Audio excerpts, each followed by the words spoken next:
আসসালামু আলাইকুম সম্মানিত দর্শক, আপনারা গত কয়েকদিন আগে দেখেছিলেন আমাদের ফুলগাজী নিউজ 24.com এ এই আকাশ হারানোর একটা বিজ্ঞপ্তি আমরা দিয়েছিলাম। সেই গত মঙ্গলবার পরশুরামের চৌধুরী বাজার এলাকা থেকে হারিয়ে গিয়েছিল। আমরা তার সাথে কথা বলি এবং তার পরিবারের সাথে কথা বলে যেটুকু জেনেছিলাম, তাকে ওইখানকার স্থানীয় দু একজন যুবক উল্টাপাল্টা কোনো কিছু খাইয়ে দিয়েছে এবং তাকে গাড়ি তুলে দেওয়ার ফলে সে ভুলবশত চট্টগ্রামের অংশে পৌঁছে যায়। এরপরে তার মা গত কয়েকদিন অনেক জায়গায় খুঁজেছেন, অনেক খোঁজখবর নিয়েছেন, আমাদের দ্বারস্থ হয়েছেন।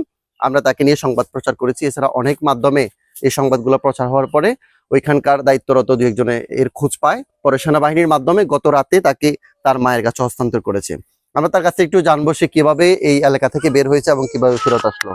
আকাশ, তোমার কাছে জানতে চাচ্ছিলাম, তুমি বাজারে কি জন্য বের হয়েছিলে? বাজার করতে। বাজার করতে বের হয়েছিলে? এমনিতে বাজার করো তুমি? জি।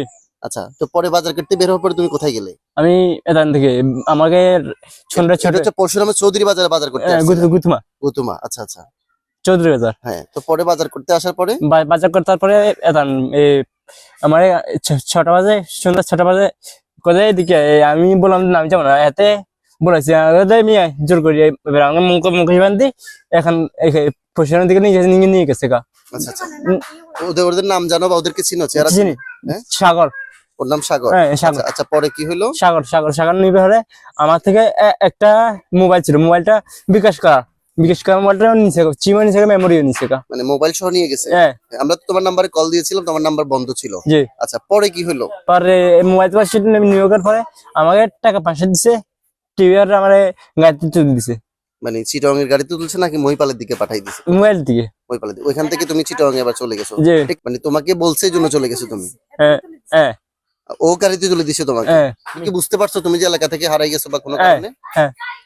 তো বুঝতে পারার পর তুমি, তোমার তো মোবাইল নাম্বার জানা ছিল তোমার পরিবারের, কি কোনো খোঁজ বা পরিবারকে জানানোর চেষ্টা করছো? চেষ্টা করছি, আমার মা বাবা আছে, আমার মা বাবা এসে থাকবো, এইটাই আমি দীর্ঘ অনেক লম্বা একটা সময় চলে গেছে। তোমার মা এই কয়েকদিনে কান্নাকাটি করে বিভিন্ন জনের দ্বারা ঘুরছে।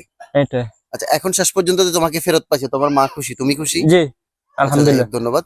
দর্শক, যারা আপনারা এই আকাশকে খুঁজে পাওয়ার জন্য সহযোগিতা করেছেন বিভিন্ন মাধ্যমে, আমাদের পোর্টাল সহ অনেকগুলো পোর্টালে তার তথ্য দেওয়া হয়েছে, তো সবাইকে আন্তরিক ধন্যবাদ জানাচ্ছি। আমরা তার মার সাথে একটু কথা বলার চেষ্টা করবো, এই মতো তার অনুভূতিটুকু জানার চেষ্টা করবো। আপনার কাছে কেমন লাগছে ছেলেকে খুঁজে পেয়ে? আলহামদুলিল্লাহ, আমি অনেক খুশি হয়েছি। আপনাদের প্রতি অনেক ধন্যবাদ। আপনারা যে আমাকে একটু ফেল করছেন, এটার জন্য আমি আপনাদের জন্য অনেক সারা জীবন আমি এটা মানে বলার বাইরে। আপনারা যে আমাদের এতটুকু ফেল করছেন, অনেক খুশি। এটা খুশি মনে হয় যে আমার পৃথিবীতে মনে হয় যে নাই, আমার নিজে আপন জনের এরকম করে নাই।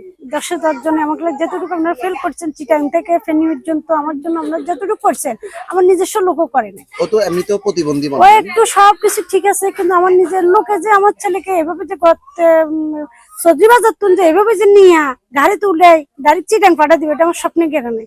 এটাও আমার বাহির। তবে আমি তাকে জিজ্ঞেস করবো, আমি কোনো কিছু করবো না। আমার কিন্তু নিজের ওটা আমার হতো তো বাইরে, কিন্তু আমার বাইরে কোনোদিন বাই হতে করছে কাজটা। যাক, আমি কোনো কিন্তু আমার ছেলে কোনো মাথা ঠিক হয় নাই, বাড়ির লোকে বসবো। আমি সবকিছু আল্লাহর ধান, আল্লাহর বিচার হচ্ছে আসল বিচার। ওখানে যাক, আমি কোনো থানার জিডি করছি, সব জিডিও থাকবে। তবে আমি মোবাইলটা তার মার বাবার কাছে যাব, যাইলে যদি দিলে ভালো কথা, না দিলে তো আলহামদুলিল্লাহ। এখন আপনি খুশি? আমার মতন পৃথিবীতে খুশি কেউ নাই। আমার প্রতিবন্ধী মনে হয় যে আমার কাছে হাজার হাজার লাখ লাখ শুক্রিয়া। যে মানুষ বলে প্রতিবন্ধীর অবহেলা, আমি মনে করি আমার কাছে অবহেলা না, আমার কাছে স্বর্ণের অলংকার বেশি।